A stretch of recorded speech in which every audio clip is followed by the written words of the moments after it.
employees who swear it was something otherworldly in the skies above Chicago's O'Hare Airport on November 7th, but neither the FAA nor indeed their own employer appears to be taking them seriously. Chicago Tribune interviewing several people anonymously, including maintenance workers, baggage handlers, and pilots, who each and all described a dark gray saucer-like object that hovered low over Concourse C of the United Airlines terminal just before sunset, before shooting off into the sky. This isn't a picture of it, that's a plane. Some say it moved so fast it literally punched a hole in the clouds. United Airlines claims it had no record of the sighting, even though employees say they filled out reports.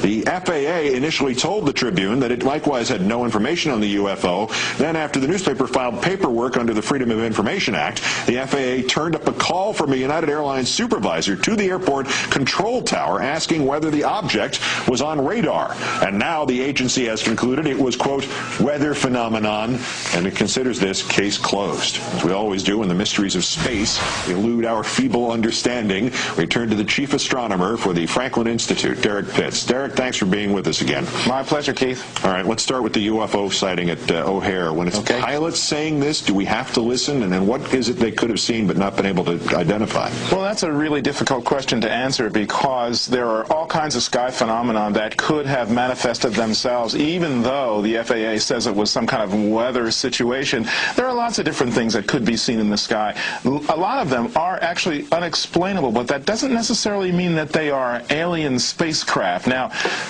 seeing that it came at this close to the holiday, I wonder if it was a little holiday cheer involved here, Keith, or maybe it was the specter of high jet fuel prices or something like that. I'm not sure.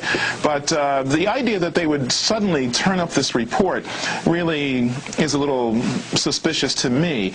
Although you would think that pilots would be able to describe pretty accurately these odd things that they do see. I'm sure there are many of them. The question, though, is it just an unidentified flying object, or if it actually was an alien spacecraft? We'll have to hear from the aliens to find out. Yeah, the file footage we always show for UFO stories, again, this is just a plane, was actually taken by the Mexican Air Force, and that government at least acknowledges, we don't have a clue what this is.